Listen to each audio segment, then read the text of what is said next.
Bla bla radio space, listen and enjoy. Kita cas dulu dong. Yes, Semangat hari ini, betul. Bung Rasman. Kita ada di mana nih? Sepertinya kita ada di daerah Bandung Utara. Daerah Bandung Utara, Betul. persisnya di Bukit Dago Utara, 1 nomor 7. 7, betul. Di mana kita? Kita ada di tempatnya Kalyana Learning Center. Yes, asik. keren Blavers. Ya. Kita berkesempatan lagi untuk hadir di sini, Ya. untuk meliput ya kalau boleh dibilang begitu ya. Betul. Karena apa? Karena ada program-program yang masih terus dicanangkan oleh Kalyana Learning Center, yaitu program yang bertajuk Unlock Your Potential. Banyak sekali program-program yang selalu diupayakan oleh Kalyana Learning Center. Karena apa? Karena di Unlock Your Potential ini kan istilahnya kita memberikan, atau Kalyana ingin memberikan sebuah challenge ya. Sudah siapkah kamu untuk menemukan potensi dirimu? Gitu kan?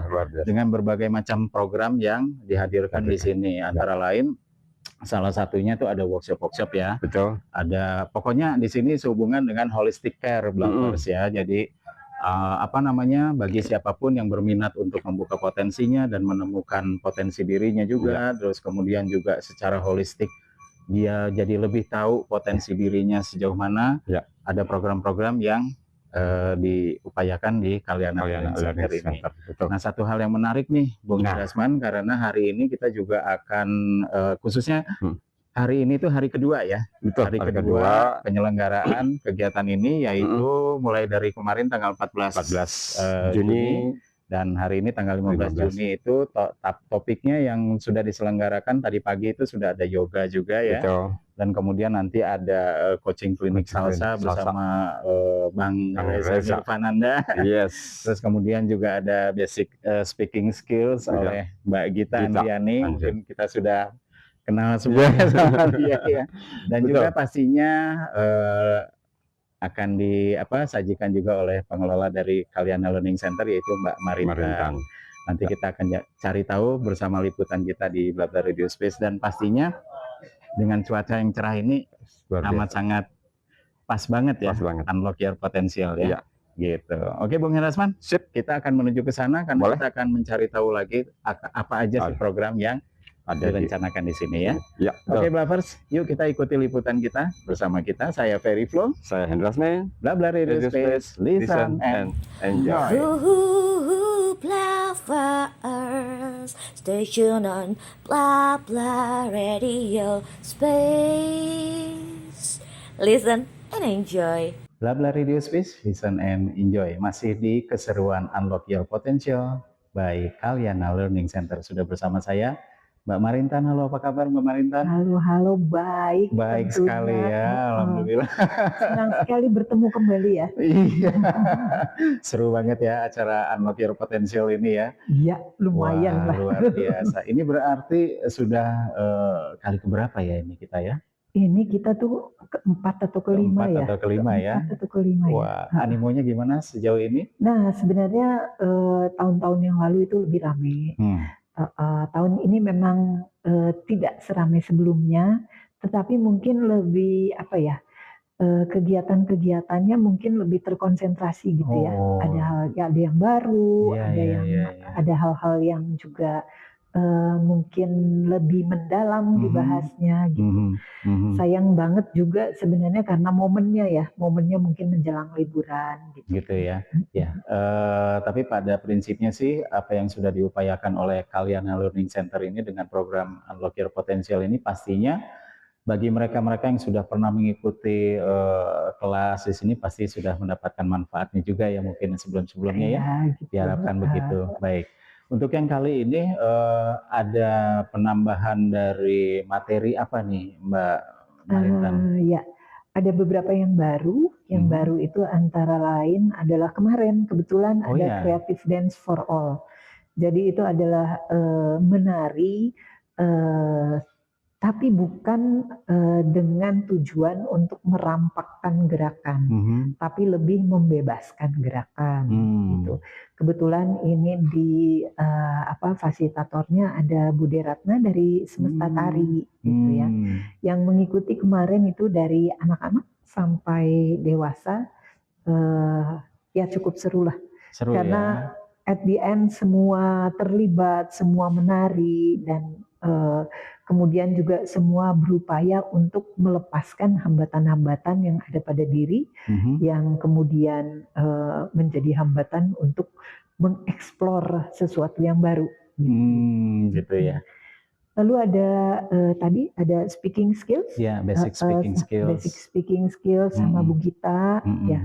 Ini kita pengen banget bahwa ada satu segmen remaja ya, yang kemudian bisa diketengahkan untuk memfasilitasi anak-anak untuk berani berbicara, terstruktur berbicara, dan juga mencoba menguji apa yang dia pikirkan pada publik yang kecil aja dulu. Nanti lama-lama kan bisa pada publik yang lebih besar. Lebih besar lagi, dan melatih dia untuk lebih punya rasa percaya diri, karena kan harus berbicara di depan audiens, ya. Jadi artinya kalau tidak ada share info-info terhadap mereka, mungkin mereka juga bingung harus dari mana sih, karena secara teori mungkin nggak segampang itu juga memahaminya, ya. Oke, jadi itu ya hal-hal yang baru di itu, dan kemudian ada apa lagi ya? Oke, ada. Kalau yang kids itu kalau nggak salah itu masuk ke hal yang baru juga diadakan di sini. Yang mana? Yang ritmik? Ya, ritmik. Ada ritmik. Ritmik itu sebenarnya udah satu program yang sudah dari Unlock Your Potential yang pertama. Gitu. Nah, ini ada yang tentunya nggak kalah menarik lovers, karena tadi kita baru juga menyaksikan, bahkan juga meliput juga meditation ya. Nah, ini kira-kira boleh cerita sedikit tentang aspek yang tadi disampaikan oleh Mbak Marintan bersama teman-teman tuh di kelas ini nih. Ya, meditation in motion sebenarnya sesuatu yang belum populer ya. Jadi meditation biasanya orang kenal meditasi, tapi kalau meditasi sambil bergerak itu kan sesuatu yang masih asing. Jadi yang waktu pertama kali saya adakan di sini itu di Unlock Your Potential, saya lupa yang keberapa, itu orang bertanya-tanya, ini ngapain ya? Gitu. Bagaimana saya bisa bergerak dalam meditasi? Gitu. Oh, begitu.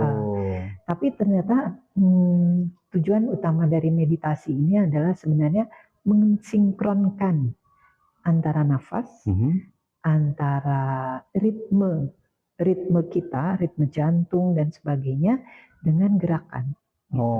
Bagaimana supaya gerakan kita itu tidak semata-mata hanya masuk dalam skema misalnya industri atau apa, tapi gerakan kita itu kan sebenarnya harus mendengarkan nafas kita atau apa, jangan sampai kita terengah-engah gitu kan. Jadi tadi kita ngobrol juga sama teman-teman di luar gitu ya, kayak sebenarnya selama ini beberapa diantaranya buruh pendidikan, buruh itu yang waktunya kan dikejar-kejar waktu dan sebagainya, dan seringkali kita lupa suara dari tubuh kita sendiri, sehingga menyebabkan kita mulai sakit, punya gangguan lambung, sakit kepala, migrain dan sebagainya. Nah, ini gimana caranya supaya mendapatkan keselarasan? Gerakannya memang tampak sangat lambat, karena sebenarnya kita tidak didesain untuk bergerak begitu cepat seperti perkembangan yang ada di dalam industri saat ini. Jadi kita kasih space buat masing-masing diri kita, tubuh kita, untuk kemudian menikmati nafas kita, mencoba mensinkronkan kembali mana yang mungkin kita lakukan, mana yang sebaiknya harus kita redesign. Kita harus meredesign hidup kita gitu, supaya tetap nyambung gitu, selaras ya. Gitu. Ya. Jadi secara tidak langsung meditation in motion ini seolah-olah kayak merekonstruksi lagi kehidupan kita juga, ya, gerakan kita, nafas kita, terus keselarasan kita dengan bunyi-bunyian, kan tadi juga kalau nggak salah diiringi musik juga ada musik. Dan gitu memberi jeda. Dan jadi 1 jam tadi, 1 jam lebih lah ya. 1 jam tadi itu sebenarnya yang lebih itu katakanlah 1 jam penuh sebenarnya kita bergerak sambil berkonsentrasi, sambil tidak berkata-kata, sambil tidak memberikan komentar, sambil hanya mendengarkan nafas, detak jantung, kita sendiri merasakan energi yang lain dan itu. Gitu ya. Kalau dilihat sekilas itu terkesan kayak art perform ya. Bisa sekilas seperti itu. Perbedaannya adalah ini bukan sesuatu yang didesain. Oh ya, itu tadi. Ini kita tidak sedang melakukan pertunjukan. Gerakan itu mengalir apa adanya. Gitu. Jadi itu adalah satu clue dari awal yang kita coba ketengahkan adalah kita tidak sedang perform, kita tidak sedang melakukan acting, kita tidak sedang mengimajinasikan sesuatu, enggak. Kita hanya membiarkan ini semua mengalir saja. Makanya dari tiap pola-pola yang tadi dihadirkan oleh peserta itu macam-macam mereka beda-beda ya. Tetapi ya, ketika kita mulai, jadi tadi ada fase yang kita bergerak masing-masing, kemudian ada yang masuk yang bersama. Berkelompok. Nah, di situ itu kita mulai merasakan energi yang lain kan. Nah, di situ mulai muncul kayak saya mendengarkan kamu, kamu juga mendengarkan saya, sehingga at the end kita memulai sesuatu bersama dalam lingkaran dan kembali pada lingkaran tanpa misalnya ada instruksi. Jadi itu tanpa instruksi ya. Jadi kita cuma bilang, oke, saya cuma mengatakan bahwa ketika Anda sudah merasa cukup untuk mengeksplor diri, mengeksplor energi teman dan sebagainya, kembalilah ke rumah. Nah, kembalilah ke rumah tuh langsung dipahami sebagai kembali pada lingkaran sirkular itu yang merupakan titik awal dari gerak kita tadi. Gitu. Dan hampir kompak sih, hampir semua merasa bahwa oke, cukup gitu kan. Gitu ya, dan itu terjadi secara spontan ya, karena memang udah satu chemistry nih, kayaknya udah satu frekuensi semua, dan masing-masing sudah merasakan apa yang mereka cari nih dalam dirinya ya. Oh, saya sudah menemukan ini dan ternyata ini satu frekuensi jadinya ya, secara tanpa aba-aba, tapi tadi Mbak Marintan ini tidak didesain apa adanya, natural begitu ya. Nah, kalau meditation in motion ini sebetulnya pola ini sudah berapa lama nih sudah diterapkan nih, baik mungkin kalau di Unlock Your Potential ini kita baru lihat sekarang ya, tapi di tempat-tempat lain apakah memang juga sudah pernah melakukan hal yang sama di kelas yang seperti ini gitu mungkin? Sumbernya sebenarnya dari macam-macam disiplin atau budaya yang kita temukan di masa-masa lampau gitu kan.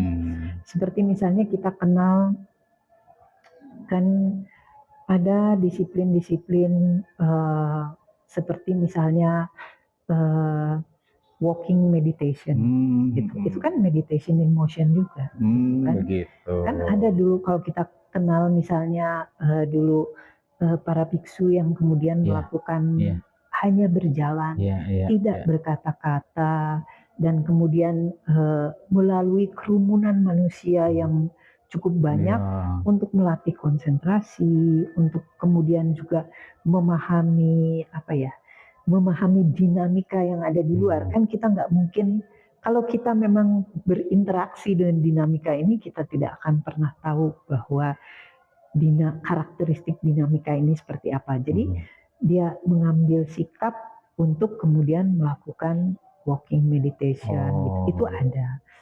Di Jawa Tengah sendiri ada berbagai macam model, seperti misalnya ada joget amerta. Joget amerta itu misalnya dikembangkan oleh Bapak Suprapto Suryodarmo. Meskipun saya tidak pernah belajar padanya, tapi mengenalnya dengan baik. Terus almarhum Suprapto Suryodarmo melakukan gerakan ini dan kemudian mengembangkannya, memberikan pembelajaran-pembelajaran pada banyak sekali orang yang Gitu kemudian ya. datang pada dia atau mengundang dia keluar gitu. Dan kalau saya sendiri sebenarnya berangkat dari sebuah disiplin, awalnya disiplin tari, tapi saya kemudian merasa bahwa disiplin tari sebenarnya banyak disiplin tari yang sebenarnya bertentangan dengan karakteristik, konstruksi maupun roh daripada tubuh kita. Nah, ini sebenarnya sebuah upaya pencarian untuk apa sih yang sebenarnya lebih lebih inline, lebih selaras, baik dengan tubuh nature kita, baik dengan alam dan sebagainya. Memang saya tidak berhenti di situ karena saya kemudian mengembangkannya menjadi performance art. Tetapi yang dicoba di frame di dalam meditation in motion bukan ke situ. Bukan ke sana. Jadi itu ada workshop lain. Ada topik yang lain itu topik lagi. lain. Ya. Nah, meditation in motion ini apakah memang harus dilakukan secara berkelompok atau bisa perorangan seperti itu? Sebenarnya bisa. Sebenarnya bisa ya. Cuman, tetapi tadi juga sempat kita bahas. Tetapi kan kalau kita kalau kita gerak-gerak sendiri di rumah terus udah gitu kan orang kayak nanaonan gitu ya. Kamu tuh lagi ngapain gitu. Kenapa ya. kamu? Terus gitu. Sementara ini kan ada momen khusus berkumpul orang-orang yang sefrekuensi, terus udah gitu melakukannya bersama-sama. Nah ini kan enak gitu. Diskusinya juga, oh ya pengalaman saya ini, pengalaman kamu ini. Iya, gitu. jadi bisa sharing juga Bisa ya. sharing. Tapi sebetulnya kan kalau di kelompok kecil, katakanlah di sebuah rumah tangga gitu, ayah, ibu, anak, mereka sebenarnya bisa kan melakukan itu Kami bersama-sama kan? melakukannya dulu. Oh iya. Pertemuan dengan suami tuh sebenarnya melalui proses itu. Luar biasa, meditation in motion ini. Dan kemudian juga ini kan pada anak-anak ya. Jadi bagaimana kita mencoba mempelajari sebuah bahasa yang tidak semata-mata naratif tekstual, tetapi mencoba mempelajari sesuatu secara batin gitu. Gitu ya. Dan sepertinya itu relatif lebih efektif juga ya. Karena itu lebih natural ya. Apa yang dirasakan oleh kita di sini, dia di sana, kita terasa lah itunya ya. Dan tadi dari peserta juga ada yang mengatakan, kok saya tuh merasa sebelah kiri saya tuh lembut sekali, sebelah kanan saya kok agresif, terus ya gitu-gitu. Jadi itu cepat sekali kemudian menjadi sebuah sensibilitas yang tidak perlu diucapkan, tetapi cukup diekspresikan gitu. Kita akan merasa bahwa ini kok keras banget ya, ini kok gini banget ya, menghadapi yang begini tuh saya harus gimana gitu. Jadi kan tidak, nah tadi dia bilang, saya mau counter yang keras ini, tapi kok nggak bisa, kok dia kayaknya... Itu mungkin muncul rasa ego juga ya.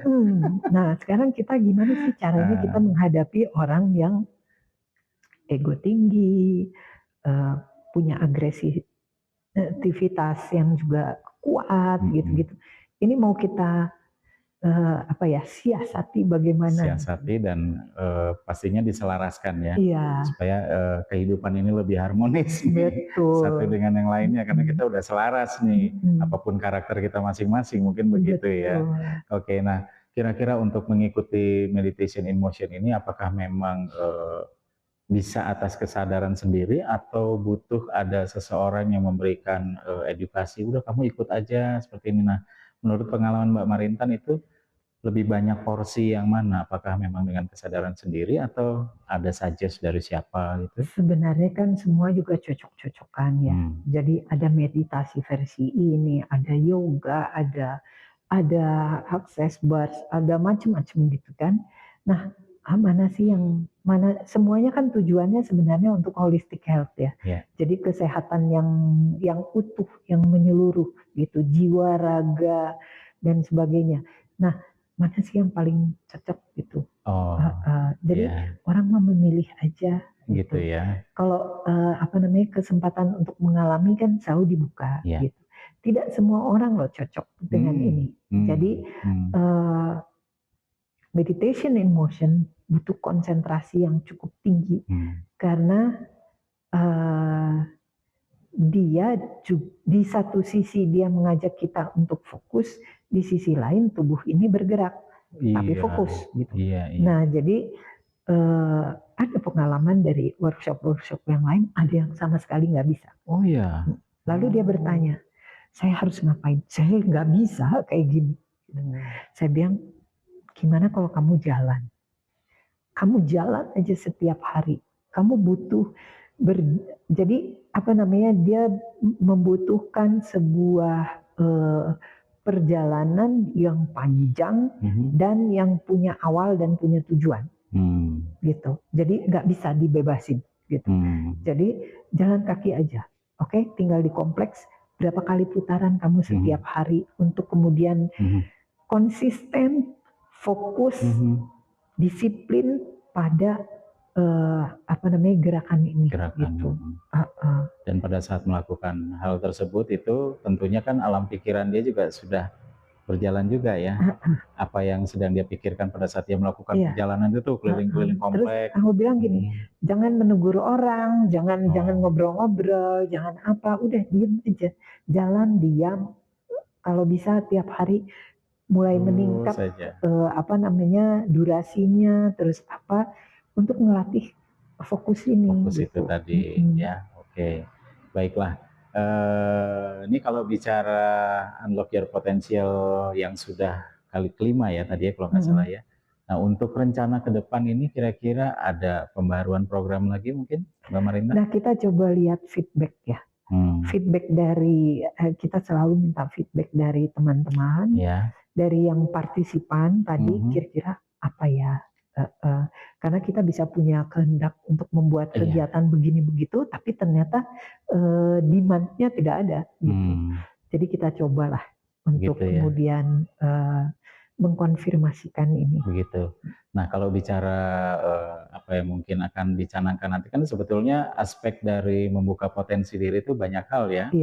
Tidak hanya kayak tadi ada basic speaking skills, meditation, terus kemudian ada brain jogging, kayak seperti itu. Nah, mungkin ada aspek-aspek lain karena kan setiap manusia atau setiap insan itu kan pasti punya potensi-potensi yang mereka sampai sejauh ini belum pernah sadar. Sebetulnya apa yang ada di dalam saya? Dan tentunya metode pendekatannya harus beda-beda, kan. Jadi nggak mungkin kita nggak percaya hanya pada satu jalan tol. Betul. Tapi pasti ada beribu jalan menuju Roma. Iya, betul sekali.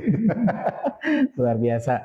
Nah, Mbak Marintan, mungkin akhir kata sebelum kita akhiri obrol-obrol seru kita nih sekilas mengenai Unlock Your Potential ini bersama Kalyana, kira-kira apa yang bisa disampaikan kembali ke teman-teman Bluffers ya mengenai program Unlock Your Potential by Kalyana Learning Center ini, mungkin ada yang bisa disampaikan?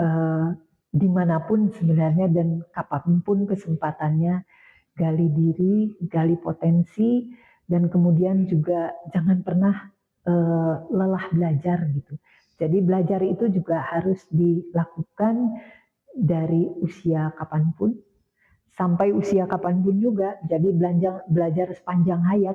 Oleh karena itu sebenarnya kita melakukan kegiatan ini memang lintas usianya cukup besar gitu. Jadi ya selamat menggali diri dan juga selamat mencari apa yang kemudian menjadi potensi terdalam dari setiap individu. Luar biasa. Wah, oke Bluffers. Jadi siap-siaplah untuk menemukan potensi dirimu bersama Kalyana Learning Center. Unlock Your Potential. Terima kasih Mbak Marintan. Terima kasih. Sukses selalu dengan program-programnya dan sehat selalu juga buat tim yang ada di Kalyana Learning Center. Terima kasih. Terima kasy. Blah Blah Radio Space, saya Ferry Flo. Blah Blah Radio Space, listen in. Enjoy. Bluffers, station on Blah Blah Radio Space.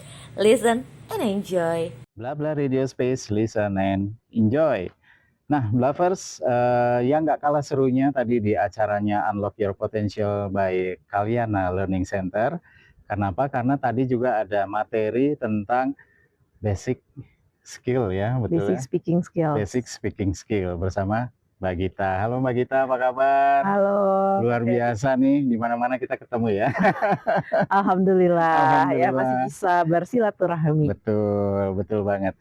Mbak Gita, tadi kan udah ngasih materi ya tentang basic speaking skills ya.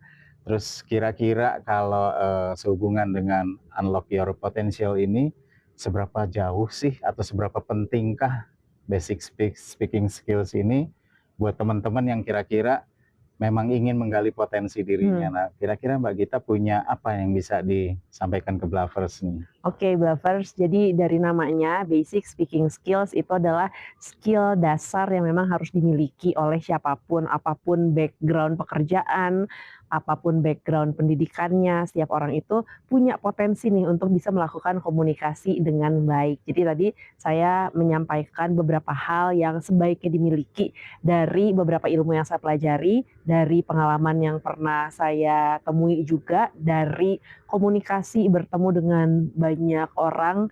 Oh, kayaknya ini nih yang harus ditanamkan, ditubuhkan, dan dibiasakan kepada teman-teman yang tadi menjadi peserta di basic speaking skills agar bisa berkomunikasi lebih baik, seperti itu sih. Begitu ya.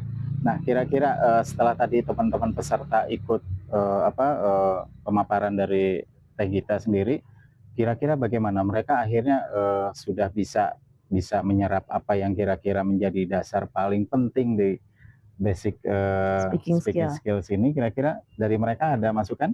Mudah-mudahan sih. Jadi memang karena sekarang kan kita dituntut untuk bisa berbicara, untuk bisa menyampaikan pesan, menyampaikan materi gitu ya. Walaupun teman-teman di usia sekolah ataupun yang sudah bekerja akan ada momen untuk bisa melakukan presentasi seperti itu ya, atau menjelaskan satu hal. Nah, di sini tadi yang saya jelaskan juga gitu kepada teman-teman, betapa pentingnya kita punya banyak ide, kita punya banyak karya, tapi yang tidak kalah penting adalah bagaimana agar ide dan karya kita ini bisa sampai pesannya ke audiens. Itu gimana caranya? Nah, caranya itulah ada di si speaking skill. Biar menarik, biar gampang diingat, biar lebih pede untuk mengutarakan idenya gitu ya. Jadi ya harapan saya semoga dengan ilmu dan praktek, sedikit tadi ada praktek kecil yang dilakukan bersama-sama, itu bisa menambah atau ngeboost percaya diri teman-teman. Nambah wawasan pastinya. Betul, ya. Dan pastinya lebih Pengalaman sering baru latihan juga, lagi. Gitu ya. Nah, terus gini Teh Gita, yang nggak kalah pentingnya juga yang perlu kita gali lebih jauh lagi, mungkin selama ini nggak terlalu aware ya terhadap masalah basic speaking skills ini. Tapi kalau menurut Teh Gita sendiri, berdasarkan pengalaman yang ada malang melintang di dunia public speaking ini, kira-kira sebaiknya kalau menurut Teh Gita itu bisa diawali dari usia berapa sih kita untuk bisa mulai belajar sedikit-sedikit tentang basic speaking skills ini? Oke, kalau untuk usia itu tidak ada batasan ya. Jadi dari sedini mungkin teman-teman dilatih untuk berbicara yang baik dari usia dini, dari anak-anak tuh berbicara yang baik, bersikap yang baik, ngeboost percaya diri, terbiasa tampil di depan umum, terbiasa berbicara dengan orang yang bukan circle-nya, yang bukan keluarganya saja gitu ya, tapi bisa berbicara dengan baik ya, berbicaranya dengan baik, dengan jelas. Nah, itu sih memang harus dimulai dari usia dini, dan Begitu tidak ada ya. batasan, tidak ada kata terlambat juga untuk mulai belajar. Begitu ya. Dan yang nggak kalah pentingnya mungkin juga kehidupan sosialnya juga ya. Betul. Dengan siapa kita berteman, sehingga kan mungkin kita dapat kosakata baru dari teman-teman yang lain dan sebagainya, seperti itu ya. Baiklah. Oke, nah kalau menurut Teh Gita nih, terakhir nih pertanyaannya adalah, dengan diadakannya Unlock Your Potential ini by Kalyana, ini kira-kira menurut Teh Gita gimana sih?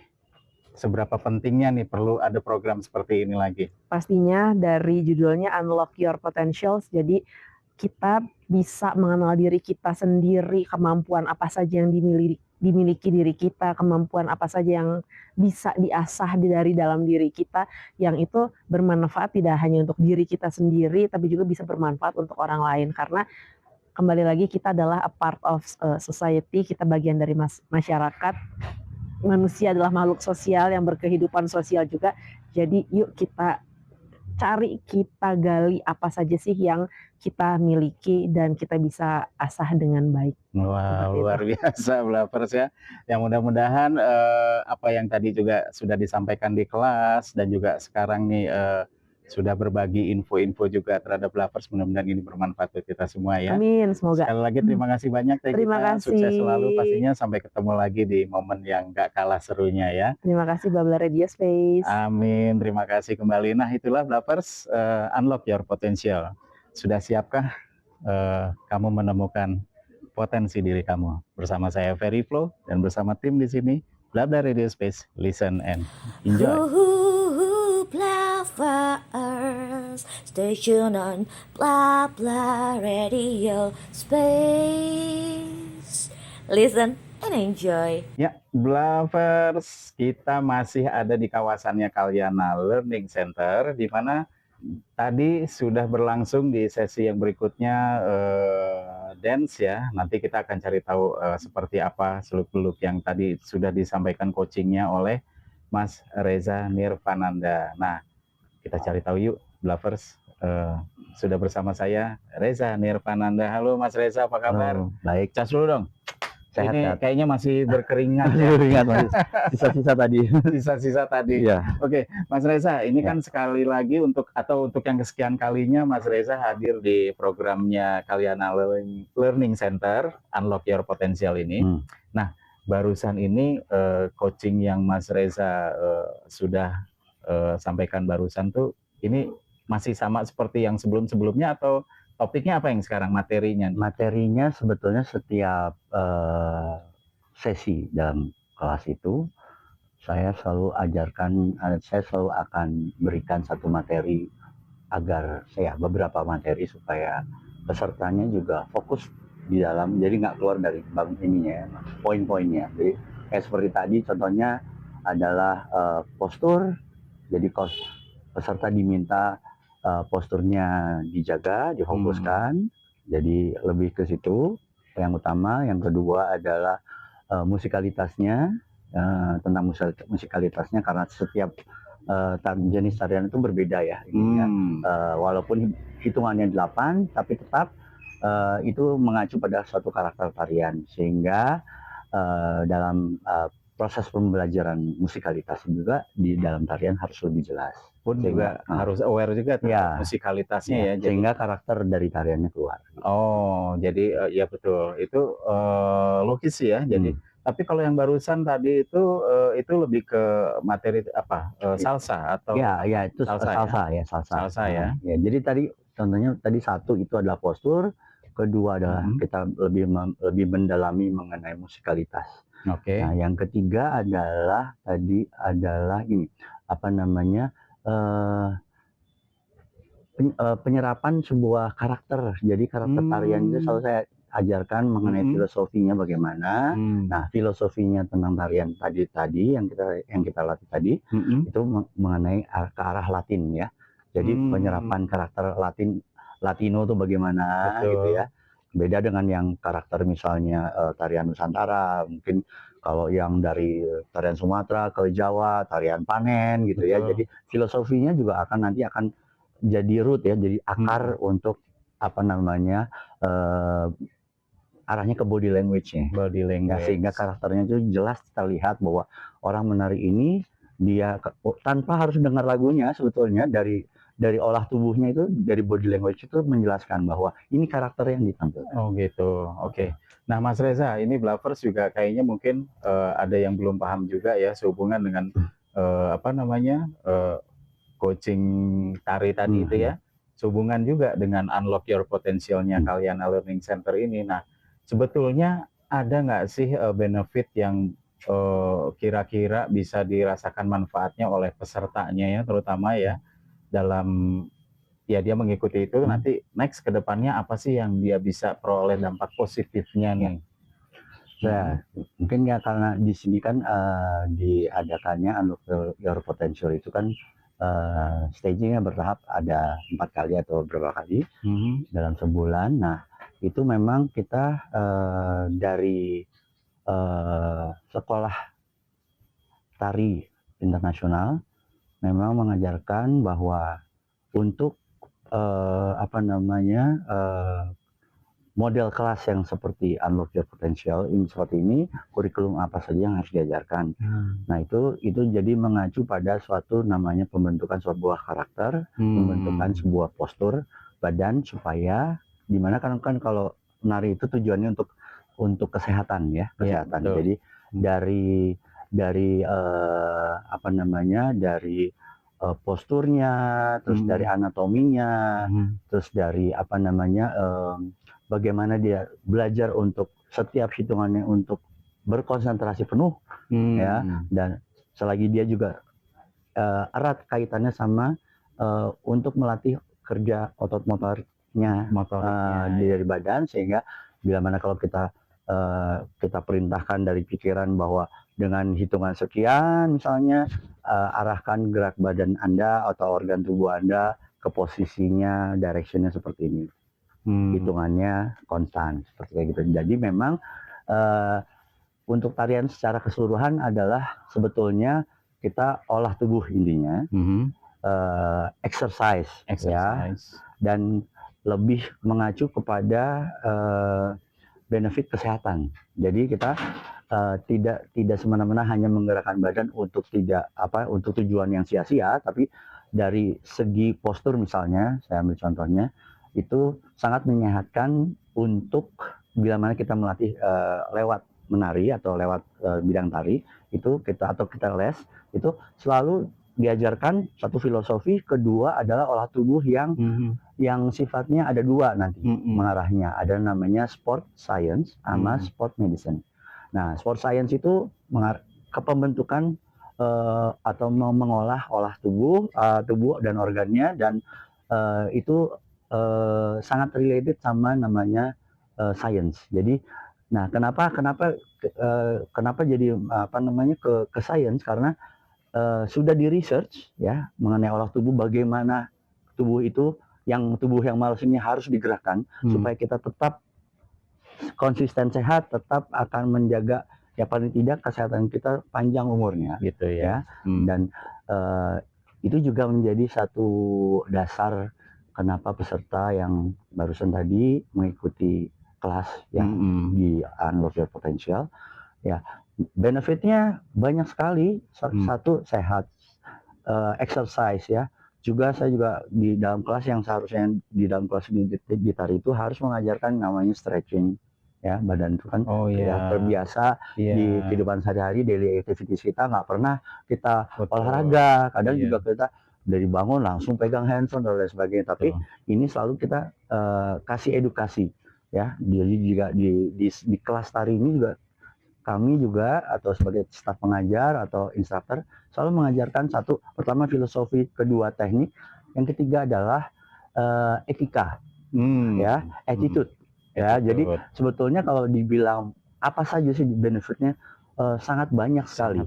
Nah, dan memang lewat kelas tari ini kita mengajarkan suatu presentation ya, bagaimana kita bersikap, bagaimana kita menari dengan elegan, bagaimana kita menari untuk kesehatan. Nah itu selaras kita ngajarkannya, ininya materinya apa saja, dan karena memang ada waktu yang 4 kali dalam sebulan per waktunya, itu kita ajarkan kurikulum secara berurutan, sehingga penangkapan terus proses belajarnya jadi selaras gitu. Selaras, ya. Jadi tanpa harus mengkhususkan kita belajar etika, attitude atau belajar presentation, tapi selain belajar yang 3 tadi misalnya, kita juga olah tubuh sekalian, dan juga belajar untuk mengingat ya, karena konsentrasinya kan tinggi ya, fokus dan konsentrasi tinggi. Dan itu untuk yang teknisnya saja, misalnya di lagu durasi 5 menit itu bisa 128 kalori kan. Jadi sebetulnya kalau misalnya mau minum es teh manis misalnya, berarti harus 4 kali lagu gitu ya, 4 lagu ya? Nah itu baru habis gitu. Penguraiannya seperti itu. Jadi kalau dipikir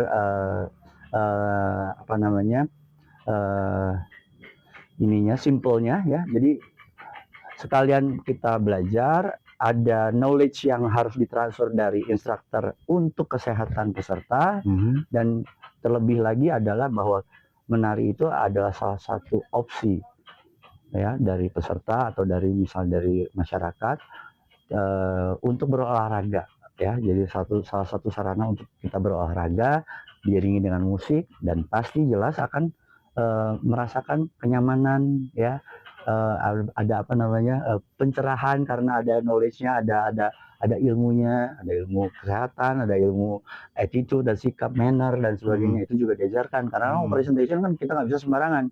Dan itu terlihat sekali kalau kita menari itu pasti akan jelas bahwa dia good personal gitu ya, misalnya. Itu terlihat sekali di situ, bisa langsung tampak di situ ya. Dan kita selalu mungkin berapa presentasinya sedikit, tapi terus kita continue, kita kasih pencerahan, kasih ilmu. Seharusnya, selayaknya kita melakukannya seperti itu, kita bersikap seperti itu. Nah, dari segi kesehatannya juga dilihat, misalnya bila mana kita juga dalam pergerakan misalnya hitungan 1x8 misalnya, itu juga ada sistem pernafasan misalnya. Jadi kenapa ada indikasi orang misalnya menarinya sampai yang ya boleh dibilang over lah ya. Itu kok dia masih bisa range-nya dia menari kok masih bisa lama. Nah, itu nggak ada lain adalah dia sudah memakai sistem atau teknik bernafas di dalam tarian. Jadi ada hitungan yang pada saat dia misalnya 1x8, 1, 2, 3 dia tarik nafas gitu ya. Pada saat stop juga, pada stop 5, 6, 7 dia sudah processing, dan 8, hitungan 8 dia sudah buang. Kembali lagi ke 1x8 dia tarik lagi. Nah, jadi karena keteraturan sistem kita bernafas sehingga badan itu sudah adjust. Nah, karena sudah set dengan badan sehingga durasi kita melakukan aktivitas dengan pernafasan yang konstan sehingga kita dapat durasi yang lama. Begitu ya. Nah, jadi kalau misalnya kita kesulitan dalam bernafas ya, selain mungkin ada olahraga lain berenang ya, tapi kalau di menari lebih detail, lebih spesifik karena harus dibatasi dengan beat atau dengan ketukan lagu. Kalau berenang mungkin ketukannya ala kita gitu ya, ala pribadi ya. Jadi kalau kita mau cepat ya kita cepat. Tapi kalau di lagu kita nggak bisa memilih mana yang harus cepat, mana yang harus dilambatkan, tapi kita memakai sistem yang pada saat hitungan sekian kita tarik, pada saat hitungan sekian kita buang. Sehingga keteraturannya, nah ya, itu jadi akan meningkatkan banyak sekali persentase stamina. Dan di lain sisi lagi adalah fokusnya kita menjalankan materi itu kita jadi increase your memory sampai 30-35%. Ya. Bisa kesana ya. Ya, kelihatannya sudah di research itu bila mana si peserta itu mengikuti dari kelas pertama, day 1 mungkin sampai day 16 ya. Baru dia merasakan bahwa dia nanti day 16 dia bisa gampang untuk mengingat karena sudah terlatih. Dia harus mengingat yang di day 1-nya dia mengingat yang simple, besoknya diingatkan kembali dan sebagainya, ditambah lagi materinya, sehingga yang sudah dilatih, yang sudah difokuskan, yang sudah dikonsentrasikan itu menempel sampai day 16. Seperti itu itulah ya. Jadi makanya kenapa mau nggak mau pasti akan increase your memory. Jadi nggak usah beli memory card gitu ya di toko gitu ya. Kita punya kemampuan yang jauh luar biasa. Iya, betul. Manusia punya kelebihan. Itulah makanya ya Bluffers Unlock Your Potential ini ya amat sangat dibutuhkan sebetulnya ya program-program seperti ini, karena setiap manusia atau setiap insan itu kan sebenarnya mereka juga punya potensi-potensi. Nah, betul. Artinya juga terlepas dari dia nanti mau berkarir di mana, tapi istilahnya dengan salah satunya dengan satu aspek belajar tari seperti ini pun juga amat sangat banyak dampak yang bisa dia dapatkan dengan karirnya dia ya. Sebagai profesinya sebagai presenter atau apapun itu ya. Tapi ada satu hal yang nggak kalah pentingnya nih kayaknya Mas Reza, fun ya. Ya biasanya kan itu memang membuat kita jadi happy itu dan karena sehat itu unsur dari musik misalnya. Unsur dari musik. Jadi kalau fungsinya musik apa kalau untuk didengarkan ya? Itu kan pasti akan apa ya namanya, menetralisirkan misalnya ada kesusahan di daily-nya kita activities, tapi dengan mendengarkan lagu kita bisa tenang, Jadi kita bisa healing kembali ya. lagi beraktivitas dengan mulai lagi.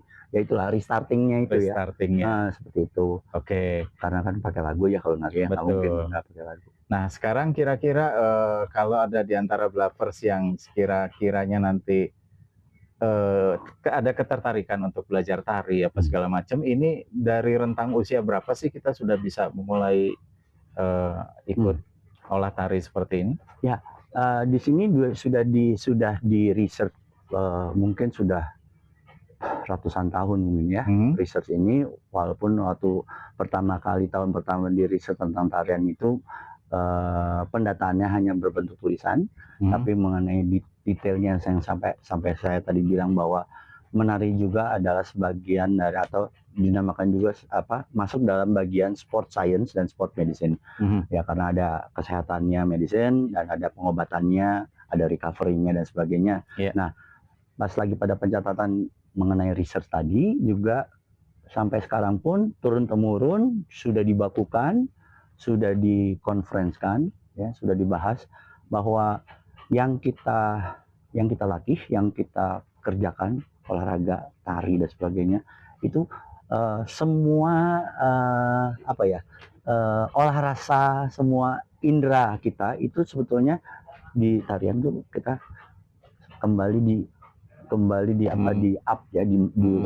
build up lagi, dibentuk lagi. Nah, yang paling jadi masalah kan manusia sudah hidup dan mungkin hidupnya enak dan sebagainya, jadi dia melupakan bahwa inti dari hidup juga kita harus menjaga kesehatan kan ya. Itu dia. Nah, research itu juga sangat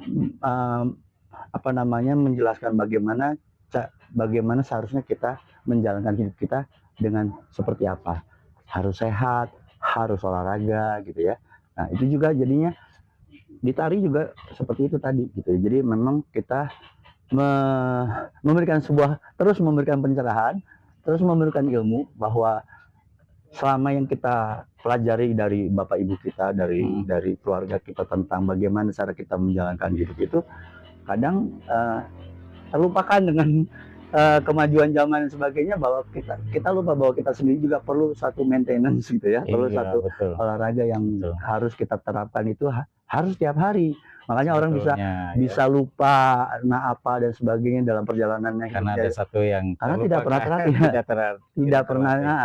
Dan kelas tari salah satu contohnya itu adalah juga kasih sebuah optional, kasih sebuah pilihan. Nah, di sini adalah kelebihannya ini. Tapi memang so far yang sejauh ini saya terjun di bidang tari itu banyak sekali manfaatnya, banyak sekali positifnya. Selain saya juga mengajar, saya juga berolahraga, saya juga dapat kesehatan saya gitu ya. Itu aja. Jadi kita membagi sebuah positivity ke orang-orang itu juga suatu berkah ya, dan itu pun juga membuat kita juga sehat jadi sehat ya. Akhirnya dampaknya akhirnya kita jadi merasa bahwa kita jadi manusia berguna. Iya, betul. Oh ya, Mas Reza, ini kira-kira di usia berapa sih udah boleh tapi bisa ikut olahraga tari ini? Jadi research itu juga sangat menjelaskan bahwa ada leveling dari rentang umur itu ya. Nah, untuk dilatih sebetulnya untuk olah tubuh yang bukan nari ya, tapi olah tubuhnya itu dilakukan dari 2 minggu atau 3 minggu ya, bayi lahir.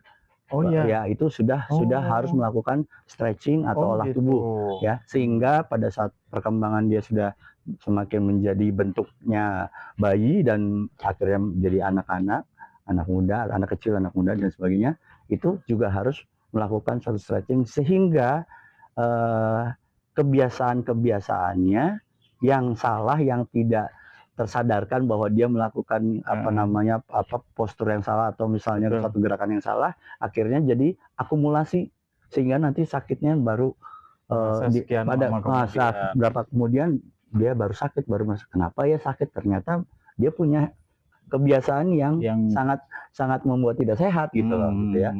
Walaupun itu hanya kita cuma bicara masalah postur ya, anatomi gitu ya. Betul. Kita melakukan yang salah, kita cara duduk kita salah aja, Betul. bungkuk terus semakin Betul. bungkuk. Tanpa disadari. Tanpa ya. kita sadari, dan itu kan nggak ada yang ngajarin. Bagaimana orang tua kita ngajarin, bagaimana cara berjalan, harusnya begini, enggak. Iya. Orang tua kita nggak pernah, yang penting bisa jalan, yang penting bisa langkah, udah cukup. Padahal juga di situ juga tadi juga banyak koreksi tentang daily activities manusia yang berjalan. Karena cara berjalan yang benar itu mereka kita sedikit banyak kita koreksi karena sangat tidak menyehatkan di kemudian hari. Makanya umur berapa udah pakai tongkat, pakai wheelchair. Iya. Nah, itu dari umur bayi. Nah, kalau untuk mulai ke bidang tarian, ada di umur 3 sampai umur 8 tahun, itu baru namanya si bayi muda ini dia baru belajar mengenal musik itu masuk ke dalam dirinya dia. Indra pendengarannya dan processingnya bahwa ini adalah musik gitu ya. Nah, dan dia menari itu juga, kalau dia menari pada saat bayi itu dia bukan menari dengan lagu sebetulnya. Dia baru menari dengan lagu itu di umur 4 sampai ke 8. Oh iya. Nah, kalau dibilang baru mau mulai belajar itu yang benar-benar kita mau starting itu di umur 9. Ya, kalau olah tubuh dengan musikalitas itu baru dari umur 4 lah. Dan ya. itu pun juga di masa-masa pertumbuhan. Ya, benar-benar, tapi memang staging bertahap ya. Nah, jadi ada tahapan sebelum kita ngomong dari umur berapa, itu dari umur sebetulnya dari umur 4 tahun. Ya, sampai kalau range-nya tuh sampai 70 sampai 75. Oh iya. 70 sampai 75. Sampai 70 masih nari ada. Oh iya. Dan kebetulan pemerintah dan World Dance Federation juga masih melangsungkan nomor pertandingan di umur di golden age gitu ya, di umur senior namanya. Iya. Istilahnya itu di 55 ke atas. Dia ngomongnya 55 ke atas. It means 70 75 mereka masih, bila mana mereka masih mampu, monggo silakan. Oh gitu. Begitu, di kelas-kelas tertentu. Di kelas tertentu ya, yang sudah senior. Wow, keren. Kalau muda, nah terus lagi itu kemudian beranjak ke muda, ke teenage. Nah, itu adalah dia sudah sangat kerja motoriknya dia sama indera pendengaran dia itu sudah processingnya sudah sangat intensif banget tuh di umur sampai umur 13. Makanya ada nomor-nomor pertandingan tari itu di nomor-nomor yang itu tadi. Ya, nah itulah range umur di mana penyerapannya dan secara alamiah ya, bahwa dia bisa menerima lagunya, dia bisa menarikannya dengan gerakannya. Nah, itu ada proses umurnya juga ya, ada rentang umurnya juga. Nah, biasanya untuk berlanjut lagi kepada umur sekitar dari 13 sampai 16 tahun. Nah, itu dia sudah kita bicarakan kayak ini, dia sudah sempurna ya untuk mulai belajar nari sudah sempurna, karena segala unsurnya dia sudah dapat, sudah lengkap, sehingga bila mana di umur dari umur sampai 13 tahun itu dia sudah diberikan ilmu nari, mereka udah bisa ongoing. Banyak sekali nomor di pertandingan di nari juga ada nomor sekian, dia sudah maksudnya intelijensinya udah bagus. Karena memang di nari juga harus pinter. Oh iya. Dalam arti kata bukan ini ya, bukan rasis atau bukan menjelekkan orang yang bodoh dan sebagainya, enggak. Tapi gini, kalau kita tidak bisa, mungkin ya. Bukan, kita memahami gerakan dengan dengan lagu gitu ya. Jadi pemahaman tentang, karena yang diajarkan misal kayak contoh tadi kelas itu saya mengajarkan itu adalah secara verbal. Bukan mencontohkan gerakannya agar bisa di-copy dengan atau bisa diikuti sama pesertanya, enggak.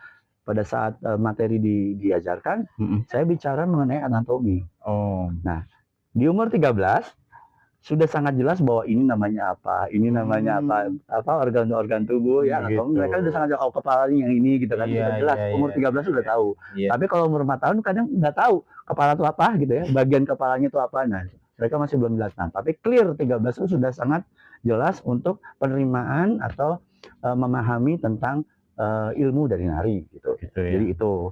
Nah, untuk yang melanjut lagi ke tahap berikutnya adalah yang sampai hingga di umur emas, bila mana si penari itu melanjutkan apa namanya profesionalisme dia di bidang tari itu di umur golden age-nya di umur 20. Golden age-nya itu di umur 26. Oh, itu ya benar-benar usia-usia usia peak yang paling tinggi ya. Usia peak yang paling tinggi. Prime time-nya itu. Oke. Umur 26 gitu ya. Nah, terus Mas Reza, satu hal lagi nih, bukan kira-kira, tapi setiap penari itu kan selain dia memang sudah fasih dengan setiap gerakan, terus dia kemudian juga sudah bisa mengikuti beat-beat dari musik dan pokoknya semua sudah terserap oleh dia. Cuman ada satu hal yang mungkin nggak boleh terlupakan adalah smile ya.